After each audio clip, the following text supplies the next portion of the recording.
Hello students, my name is Divya. I am lecturer in English at Dait Palwal, Kurukshetra. I welcome you all in my class. Dear students, today I am going to teach you lesson 8. And this lesson is a poem. The name of the poem is Run. This poem has been written by Mary Daunt. The main objectives of this poem are to make the students to recite the poem with proper gestures and intonation, to make proper use of preposition, to write picture composition using simple sentences, and to recognize the different seasons. Dear students, look at this picture. This is the scene of a city. ये एक city scene है. इस picture में हमें क्या देखने को मिल रहा है? बिजी रोड्स, सड़कों पर रश है, सड़कें बिजी हैं. नो फ्री स्पेस, कोई भी हमें आसपास खाली जगह नहीं दिख रही जहाँ पर हम खेल सकें, आराम से सैर कर सकें. ऐसा कोई फ्री स्पेस हमें नहीं दिख रहा. टॉल बिल्डिंग्स, और अगर आप ध्यान से देखो तो सड़क के दोनों तरफ क्या दिख रही हैं? बड़ी बड़ी ऊंची ऊंची इमारतें दिख रही हैं. और सड़कों पर क्या है? यहाँ पर ट्रैफिक ही ट्रैफिक है. नो ग्रीनरी, और आसपास हमें कुछ ज़्यादा ग्रीनरी भी दिखाई नहीं दे रही है. तो प्यारे बच्चों, ये एक सिटी का सीन है, शहर का दृश्य है. और ये दृश्य लगभग हर शहर में ऐसा ही होता है, जहाँ पर सड़कों पे हमेशा रश रहता है, कोई भी खाली जगह नहीं होती है, बड़ी बड़ी इमारतें होती हैं, सड़कों पे जाम रहता है और ज़्यादा ग्रीनरी भी देखने को नहीं मिलती है. Dear students, look at this picture. This picture is a scene of a village. ये गांव का सीन है. तो चले देखें इस पिक्चर में क्या क्या देखने को मिल रहा है. यहाँ पर हमें ट्रीज देखने को मिल रहे हैं. देखो, पेड़ लगे हुए हैं. चिल्ड्रन आर प्लेइंग, बच्चे खेल रहे हैं. और कैसे खेल रहे हैं? वो दौड़ रहे हैं, दौड़ते हुए खेल रहे हैं.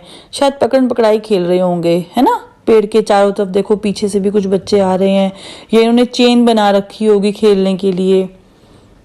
कार्ट, आप बुल्लो कार्ट देख सकते हैं. बैलगाड़ी जा रही है. ग्रीनरी है चारों तरफ. इस पिक्चर में अगर आप देखें तो चारों तरफ क्या है? ग्रीनरी ग्रीनरी है, हरियाली ही हरियाली देखने को मिल रही है. And a lot of free space to play. और हमारे पास देखो खाली जगह बहुत है, यहाँ पर खेलने के लिए बहुत सारा स्पेस है. तो प्यारे बच्चों, अगर हम कंपैरिजन करते हैं, तुलना करें सिटी सीन और विलेज सीन की, अभी आपने दोनों सीन देखे हैं, तो हमें विलेज में जो है ज़्यादा फ्री स्पेस मिलता है. यहाँ पर ज़्यादा भीड़ भाड़ नहीं है, खाली सड़कें होती हैं. यहाँ पर ग्रीनरी होती है, जहाँ पे खाली सड़कें हैं तो बच्चे वहाँ पर आराम से दौड़ सकते हैं, खेल सकते हैं. तो डियर स्टूडेंट्स, जो आज हम पोएम करने जा रहे हैं रन, उसमें भी जो आपकी पोएटेस हैं वो यही कह रही हैं, हम सबको यही मैसेज दे रही हैं कि हमें शहर की भाग दौड़ से दूर किसी गांव में जाकर दौड़ना चाहिए, रन करना चाहिए. तो चलिए पहले हम अपनी पोएम को रिसाइट करते हैं, उसके बाद स्टैंजा वाइज हम इसकी समरी करेंगे. मैं आपको एक एक लाइन को एक्सप्लेन करूंगी ताकि आपको ये पोएम बहुत अच्छे से समझ आ जाए. लेकिन उससे पहले मैं आपको पोएम को रिसाइट करके दिखाऊंगी, पढ़कर दिखाऊंगी कविता को कैसे पढ़ते हैं. Away from the city and into the sun, out to the country, run, run, run. Run in the raindrops, run in the trees, run little races with each little breeze. Run down the hillside, run up the lane, run through the meadow, then run back again. Run and be merry all through the day, run to the country, away, away. प्यारे बच्चों, poem में होता क्या है कि poet थोड़े से ही शब्दों से ना बहुत सारी बातें कह देती हैं, बहुत कुछ कह देती हैं. अभी आपने जैसे पोएम रिसाइट की है तो आपने देखा होगा कि छोटी सी पोएम में कुछ ही लाइनें हैं इसमें, लेकिन इस पोएम के थ्रू पोएटेस ने बहुत डीप मैसेज दिया है।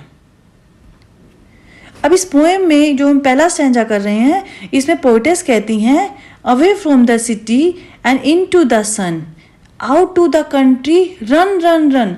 इस में पोएम में हमें पोएटेस रन करने के लिए कह रही हैं, लेकिन कहाँ पर? Away from the city. Away का मतलब होता है दूर, सिटी मतलब शहर।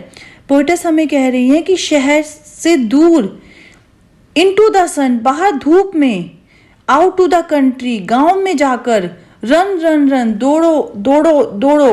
पोएटेस हमें दौड़ने के लिए कह रही हैं, लेकिन कहाँ पर? वो कह रही हैं कि आप शहर की भीड़ भाड़ से दूर, ट्रैफिक से दूर, आप बाहर धूप में या गांव में जाकर दौड़ लगाइए। प्यारे बच्चों, आपको मालूम है कि सभी बच्चों को भागने का शौक होता है। क्लास में अगर टीचर कहेगी ना कि जाओ चौक लेकर आओ, तो हम सभी बच्चे दौड़ कर जाना चाहते हैं। चल के तो नहीं जाते ना, दौड़ना पसंद करते हैं हम सभी बच्चे। लेकिन हम दौड़ कब पाएंगे? हमें दौड़ने के लिए खाली स्पेस चाहिए होता है, जगह चाहिए होती है। हम तभी दौड़ पाएंगे जब हमारे पास दौड़ने के लिए स्पेस है। अगर स्पेस नहीं होगा तो ठोकर खाकर हम गिर जाएंगे। तो पोएटेस कहते हैं कि शहरों में तो भीड़ भाड़ होती है, रश होता है, तो वहाँ पे हमें दौड़ने के लिए प्रॉपर जगह नहीं मिलती। लेकिन अगर हम गांव में जाते हैं तो गांवों में काफ़ी खुला स्पेस होता है, तो हम इजीली वहाँ पर दौड़ लगा सकते हैं। और दूसरा पोएटेस हमें कह रही है कि धूप में दौड़ो। अब आप कहोगे धूप में क्यों दौड़ो? तो बच्चों, हमारी जो लाइफस्टाइल है ऐसा हो चुका है कि हम सारा दिन अपने घर में बैठे रहते हैं, हम बाहर धूप में जाते ही नहीं हैं। लेकिन ऐसा गलत है, धूप से हमें विटामिन डी मिलता है। तो इसीलिए जो पोएटेस हैं वो हमें कह रही हैं कि आप शहर की भीड़ से दूर जाकर बाहर धूप में दौड़ो, बाहर गांव में जाकर दौड़ो। और दौड़ने के लिए क्यों कह रही हैं पोएटेस हमें? क्योंकि दौड़ना एक एक्सरसाइज है। दौड़ से हमारा जो शरीर है वो स्ट्रॉन्ग बनता है, हम फ्री फ्रॉम डिजीज होते हैं, हमें कोई बीमारी नहीं लगती है। जब हमारा शरीर स्ट्रॉन्ग होगा, हमें कोई बीमारी नहीं होगी, तो हम अच्छे से पढ़ाई भी कर पाएंगे। तो चलिए अब हम करते हैं stanza number 2। Run in the rain drops, run neath the trees, run little races with each little breeze. अब जो पोएटेस है हमें कह रही हैं दौड़ो। कहाँ पर? इन द रेन ड्रॉप्स, बारिश की बूंदों में दौड़ो। रेन ड्रॉप्स का मतलब होता है बारिश की बूंदे, drops of rain. Run neath the trees, जाओ बच्चों पेड़ों के नीचे दौड़ो। नीथ मीन्स बीनीथ, अंडर के नीचे। रन लिटिल रेसेस, आपको छोटी छोटी रेस लगानी है। किसके साथ? With each little breeze. बाहर बारिश हो रही है और बारिश में ठंडी ठंडी हवा बहती है, तो प्यारे बच्चों आपको उन हवा के झोंकों के साथ रेस लगानी है, कंपटीशन करना है और आपको फर्स्ट आना है। तो आपको जो ब्रीज चल रही है, ठंडी हवा चल रही है, उसके साथ रेस लगानी है। तो प्यारे बच्चों, इस स्टैंजा में पोएटेस कह रही हैं कि बाहर बारिश हो रही हो तो आप उठो, अपने कमरे में से बाहर निकलो और जाकर बारिश की बूंदों के नीचे दौड़ लगाओ। आप जाइए पेड़ों के नीचे दौड़िए। वो ऐसा क्यों कह रही हैं बेटा? क्योंकि प्यारे बच्चों हमारा लाइफस्टाइल ऐसा हो चुका है कि हम सारा दिन एसी में पड़े रहते हैं, सारा दिन अपने कमरों में पड़े रहते हैं, हम बाहर की ताज़ी हवा नहीं लेते। तो जब हम पेड़ों के नीचे जाकर दौड़ेंगे तो हमें ताज़ी हवा मिलेगी, हमारे शरीर के अंदर ऑक्सीजन जाएगी, जिससे कि हमारा शरीर हेल्दी रहेगा, हम फिट रहेंगे। Let's do our next stanza. In this stanza, the poetess says, run down the hillside, run up the lane, run through the meadows, then run back again.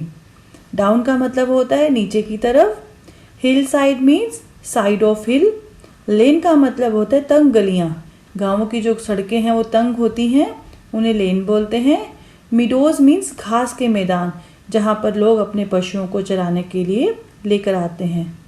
तो पोएटेस कहती हैं run down the hill side, run up the lane. दौड़ो बच्चों छोटी पहाड़ी से नीचे मिट्टी के गलियारों में दौड़ो। Run through the meadows then run back again. तुम घास के छोटे टीलों पर दौड़कर चढ़ जाओ और फिर दौड़ते दौड़ते वापस नीचे आ जाओ। In the last stanza the poetess says run and be merry all through the day, run to the country away away. Poetess कह रही है बच्चों दौड़ो और तुम सारा दिन खुश रहो। पोएटेस ऐसा क्यों कह रही है? क्योंकि उनको पता है कि दौड़ने से बच्चों को खुशी मिलती है। इसलिए पोएटेस कह रही हैं तुम दौड़ो और सारा दिन खुश रहो। मैरी का मतलब होता है हैप्पी, खुश रहना। Run to the country, away away, आपको दौड़ना है कहाँ? गांव की तरफ दौड़ना है। अवे अवे, दूर, कहाँ से दूर? शहर से दूर। पोएटेस कह रही हैं बच्चों आपको शहर से दूर गांव की तरफ दौड़ना है। तो बच्चों ये थी हमारी पोएम रन।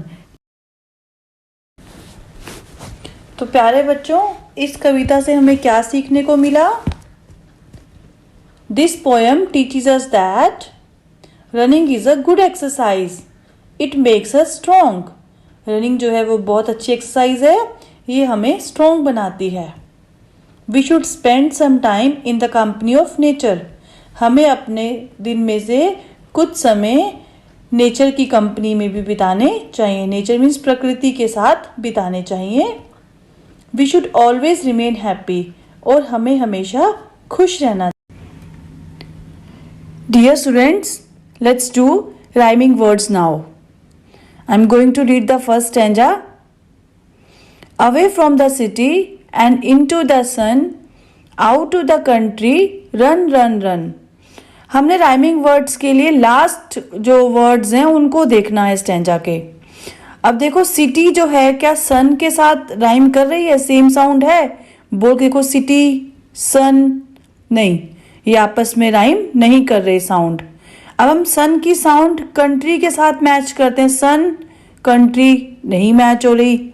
सिटी को कंट्री से मैच करें, सिटी, कंट्री, इनकी साउंड नहीं मैच हो रही। लेकिन अगर हम सन रन, ये दोनों आपस में राइम कर रहे हैं, तो इसमें राइमिंग वर्ड्स क्या हुए? Sun and run. अब हम सेकंड स्टैंजा देखते हैं। Run in the rain drops, run need the trees, run little races with each little breeze. इस स्टैंजा में ट्रीज और ब्रीज की साउंड आपस में मैच कर रही है सिर्फ, और किसी भी वर्ड की साउंड आपस में मैच नहीं कर रही है। तो ट्रीज और ब्रीज आपस में राइम कर रहे हैं, तो इस स्टैंजा में राइमिंग वर्ड्स हुए trees and breeze. Next stanza देखते हैं। Hillside, lane, meadows, again. इसमें आपका लेन और अगेन आपस में राइम कर रहे हैं। हिलसाइड और मिडोज राइम नहीं कर रहे। हिलसाइड लेन के साथ भी राइम नहीं कर रहा, और हिलसाइड अगेन के साथ भी मैच नहीं कर रहा। तो इसमें राइमिंग वर्ड्स हुए lane and again. In the last stanza अगर हम देखें, लास्ट वर्ड्स है मैरी, डे, कंट्री, अवे। तो आपस में बोलने से ही लग रहा है पता कि डे और अवे आपस में राइम कर रहे हैं, इसमें कोई और राइमिंग वर्ड्स नहीं है। तो प्यारे बच्चों इस पोएम में जो राइमिंग वर्ड्स हुए वो हुए sun and run, trees breeze, lane again, day away. Now let's do question answer. Away from the city and into the sun, out to the country, run run run. Now question is, what does the poetess suggest us in the first stanza? अभी जो आपके सामने लिखा हुआ है first stanza, इसमें poetess हमें क्या सजेस्ट कर रही हैं? अब पोएटेस हमें कह रही है away from the city into the sun, out to the country, run run run. Poetess हमें, the poetess wants us to run away from the city, into the sun, towards the country, all of the above. Poetess हमें भागने को कह रही हैं, दौड़ने को कह रही हैं, कहाँ? अवे फ्रॉम द सिटी, शहर से दूर, बाहर धूप में दौड़ने को कह रही हैं। टुवर्ड्स द सिटी, गांव की तरफ दौड़ने को कह रही हैं, या ऑल ऑफ द अबव। अगर हम स्टैंजा पढ़ें तो हमें इस क्वेश्चन का आंसर मिल जाएगा कि पोएटेस हमें देखो away from the city, first sentence में away from the city, then into the sun, towards the country, to the country. तो इसका आंसर है all of the above. The poetess wants us to run away from the city, into the sun and towards the country.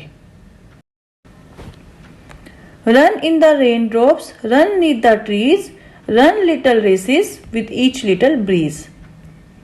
Now the question is, where does the poetess tell us to run in the second stanza? अब second stanza में poetess हमें कहाँ जाकर दौड़ने को कह रही हैं? कहाँ जाकर दौड़ने को कह रही हैं? वो कह रही हैं the poetess tells us to run in the raindrops, under the tree, both A and B, या नन ऑफ द अबव। तो करेक्ट आंसर जो है हम देखते हैं स्टैंजा में रन इन द रेनड्रॉप्स। तो पहला ऑप्शन ठीक हो गया, रेनड्रॉप्स में कह रही है रन अंडरनीथ द ट्रीज, तो वो हमें पेड़ों के नीचे दौड़ने के लिए कह रही है और बाहर बारिश की बूंदों में दौड़ने के लिए कह रही है। तो इसका करेक्ट आंसर होगा C, both A and B. The poetess tells us to run in the raindrops and under the trees. Run and be merry all through the day, run to the country, away, away. What message does the poetess give in the last stanza? ये last stanza है और इसमें हमें poetess ने क्या message दिया है? The poetess tells us to run and to remain happy throughout the day. Poetess हमें कहती है कि आप दौड़ो और सारा दिन खुश रहो। Okay, next question is, when you run fast, what do you feel is happening in your body? जब आप भागते हैं तो आपको क्या लगता है कि आपकी बॉडी में क्या हो रहा है? सोचो, दौड़ने से क्या होता है? When we run fast, जब हम तेज दौड़ते हैं, we feel our breathing has become fast. हम ऐसा महसूस करते हैं कि जो हमारी सांसें हैं वो बहुत तेज तेज चलने लगती हैं, and our heart beat has increased, और हमारे दिल की धड़कन भी बढ़ जाती है। तो रनिंग करने से क्या होता है? एक तो हमारी ब्रीदिंग जो है वो फास्ट हो जाती है और हमारी हार्ट बीट इंक्रीज हो जाती है। Running is a very good exercise. दौड़ना एक बहुत अच्छी एक्सरसाइज है, हम सब जानते हैं। तो name any 3 games that you play in which you have to run. तो आपकी ऐसे 3 गेम्स का नाम बताना है जिसमें आपको दौड़ना पड़ता है। तो 3 गेम्स कौन कौन सी हैं? क्रिकेट हो सकती है, फुटबॉल में भी दौड़ना पड़ता है, और रेस जब होती है तो उसमें तो दौड़ना ही पड़ता है। तो प्यारे बच्चों, आप और भी गेम्स के नाम लिख सकते हैं, जैसे मैंने आपको 3 गेम्स के नेम बताए ना, क्रिकेट, फुटबॉल, रेस। तो ऐसे आप और भी कई गेम्स के नाम लिख सकते हैं जिसमें हमें दौड़ना पड़ता है। Now let us talk about seasons. आइए हम मौसम के बारे में जानते हैं। तो प्यारे बच्चों, यहाँ पर मैं आपको कुछ फोटोज दिखाऊंगी। उन फोटोज को देखकर आपने रिकॉग्नाइज करना होगा ये कौन से सीजन की फोटोज हैं। तो चलिए फिर स्टार्ट करते हैं। Look at this picture. इस पिक्चर में क्या है? तेज धूप है, सूरज चमक रहा है खूब जोरों से, हाथ में पंखे हैं, पसीना बह रहा है, कॉटन के कपड़े पहने हुए हैं। ऐसा कौन से सीजन में होता है? Yes, this is summer season. गर्मियों का मौसम है ये। नाउ अब इस फोटो को देखिए, इसमें क्या हो रहा है? बारिश हो रही है, बच्चे उछल कूद रहे हैं, बहुत खुश हैं, पानी में छलांग लगा रहे हैं।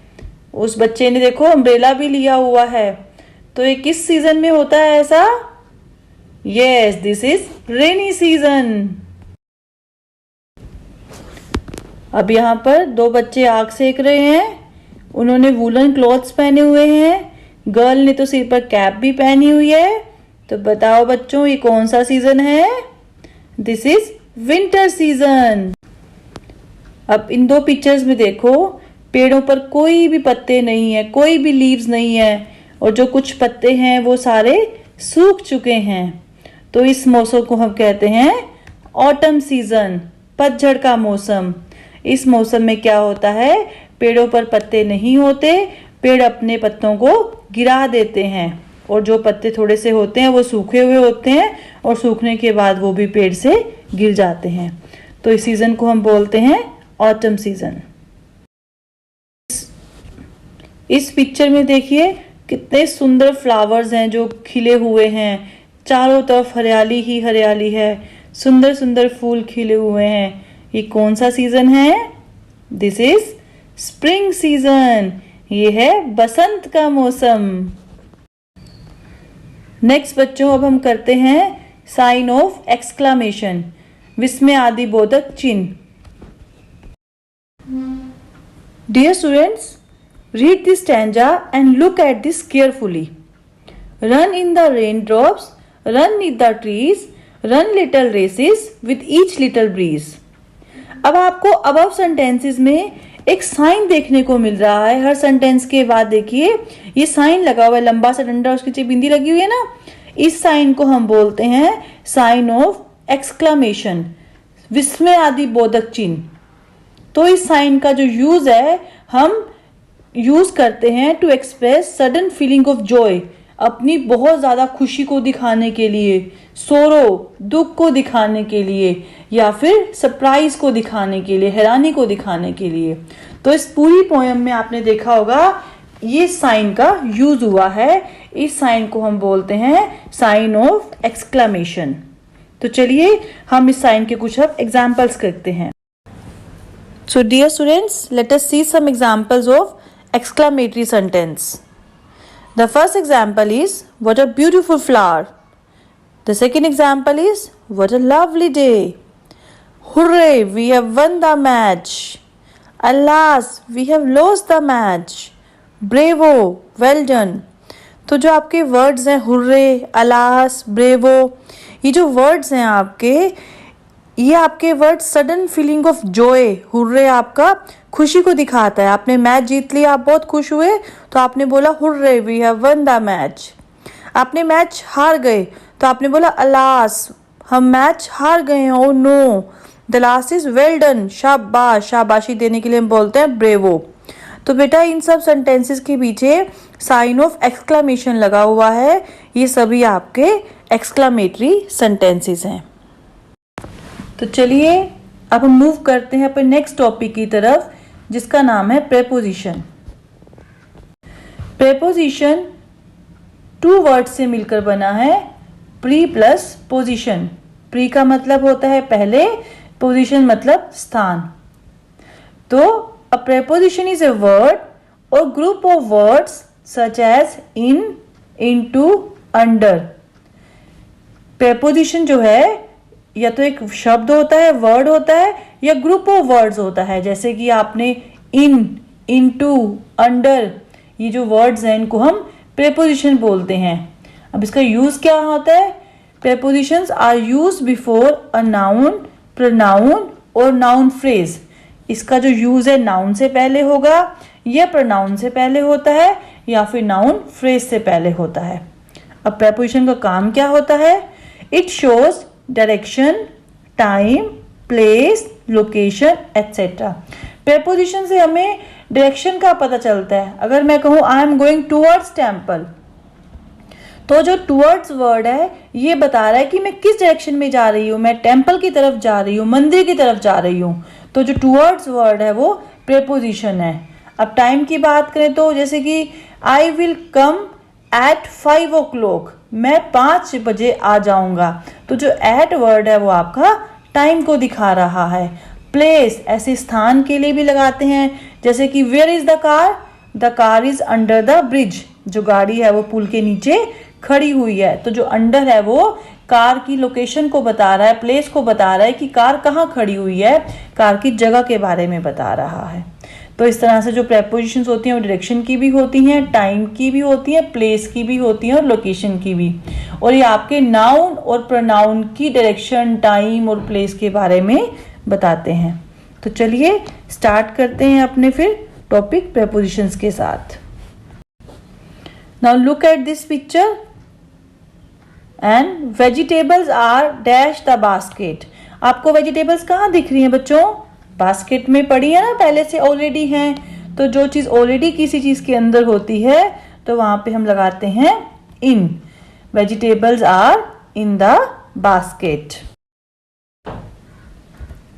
बिंदिया is diving dash the swimming pool. Bindiya जो है डाइव कर रही है कहां पर? स्विमिंग पूल के अंदर। मतलब बिंदिया बाहर थी और बाहर से अब स्विमिंग पूल के अंदर जा रही है। एक्शन हो रहा है ना यहाँ पे बाहर से अंदर जाने का। जब ऐसा कुछ होता है तो वहां पे हम लगाते हैं into. Bindiya is diving into the swimming pool. Now look at this picture. The cow is sitting dash the tree. गाय बैठी हुई है, कहाँ बैठी हुई है? पेड़ के नीचे बैठी हुई है ना। और के नीचे के लिए हम बोलते हैं under. The cow is sitting under the tree. अब इस पिक्चर में देखिए, Bhavesh is going dash the playground. Bhavesh playground की तरफ जा रहा है। तो हम क्या लगाएंगे यहाँ पर? Towards. Bhavesh is going towards the playground. Next, Kamal is going dash the market dash his grandfather. Kamal market में जा रहा है अपने ग्रैंडफादर के साथ। कहाँ जा रहा है वो? मार्केट में। तो to, Kamal is going to the market. अपने ग्रैंडफादर के साथ जा रहा है तो उसके लिए हम लगाएंगे with. Kamal is going to the market with his grandfather. Let us do some more examples on prepositions. Now you have to fill in the blanks with correct preposition. My mother will come dash daily dash Monday. अब mother ने आना है, कहाँ से आना है? दिल्ली से आना है। और कब आना है? मंडे। टाइम हमें स्पेसिफिक टाइम बताया हुआ है, मंडे को आना है। तो जहाँ से आना है वहाँ के लिए हम लगाएंगे फ्रॉम, और जब हमें स्पेसिफिक डे बताया हो उसके लिए हम लगाते हैं ऑन। तो answer will be my mother will come from Delhi on Monday. Next sentence is the पप is playing dash a dog. जो पप है वो डॉग के साथ खेल रहा है। तो के साथ के लिए हम क्या लगाते हैं? विद। द पप is playing with a dog. Next sentence is a car is standing dash the bridge. Car खड़ी हुई है ब्रिज के। अब ब्रिज के पास भी खड़ी हो सकती है, वो ब्रिज के सामने भी खड़ी, इन फ्रंट ऑफ भी हो सकती है, अंडर भी हो सकती है। तो यहाँ पे हम 2-3 प्रेपोजिशन लगा सकते हैं, नियर भी लगा सकते हैं यहाँ पे हम। तो car is standing under the bridge, ये बेस्ट सुटेबल है, ब्रिज के पुल के नीचे खड़ी हुई है। The tailor is putting the thread dash the needle. अब टेलर जो है ना, नीडल में थ्रेड डाल रहा है, मतलब थ्रेड बाहर है और नीडल के अंदर उसने जाना है अभी, मतलब एक्शन होना है। तो इनटू।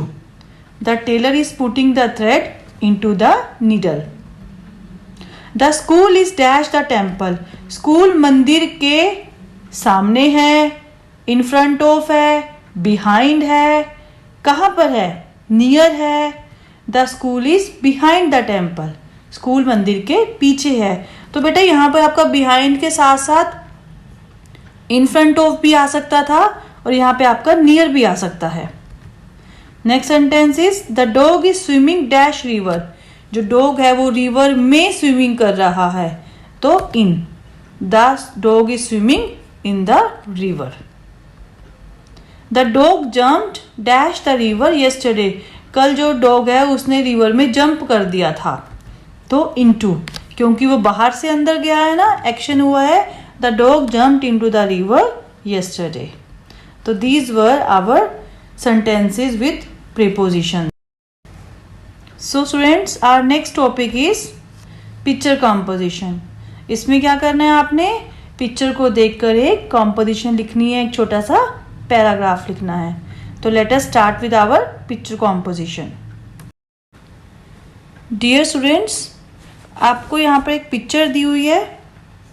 ये देखो एक पिक्चर, आपको इस पिक्चर को भी देखना है और साथ में हिंट्स दिए हुए हैं आपको। ये देखिए, ये हिंट्स में है park, children, playing, people, walking, swings, flowers, fountain, exercise. तो हमने क्या करना है, इस पिक्चर को देखना है और हिंट्स का यूज़ करते हुए एक पैराग्राफ लिखना है।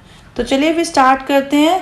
अपने पहला हिंट पार्क है, तो हमारा फर्स्ट सेंटेंस बनेगा this is a scene of a park. ये एक पार्क का सीन है। सेकेंड हिंट है चिल्ड्रन, तो there are many children. Playing, बच्चे क्या कर रहे हैं? Playing. They are playing with each other, वो एक दूसरे के साथ खेल रहे हैं। People, people are walking. People and walking है, दोनों को यूज करते हुए बना पीपल आर वॉकिंग। अब नेक्स्ट है swings. One girl is taking swings, एक लड़की झूला ले रही है ना। And next there are beautiful flowers in the park, बहुत सारे सुंदर फ्लावर लगे हुए हैं पार्क में। Fountain, there is a beautiful fountain also, fountain भी लगा हुआ है ना। Next and last hint is exercise. One boy is doing exercise. एक लड़का, अगर आप देखो इस पिक्चर में ध्यान से, तो वो पीछे सबसे लास्ट में जाके देखो एक्सरसाइज कर रहा है, अपने फीट को टच कर रहा है। It is a beautiful scene. ये एक बहुत प्यारा दृश्य है। तो प्यारे बच्चों, ये था हमारा पिक्चर कॉम्पोजिशन। और आप इसी तरह से कोई भी सिंपल सी पिक्चर उठाकर आप कोशिश कीजिएगा सिंपल सिंपल सेंटेंसेस लिखने की। Thank you.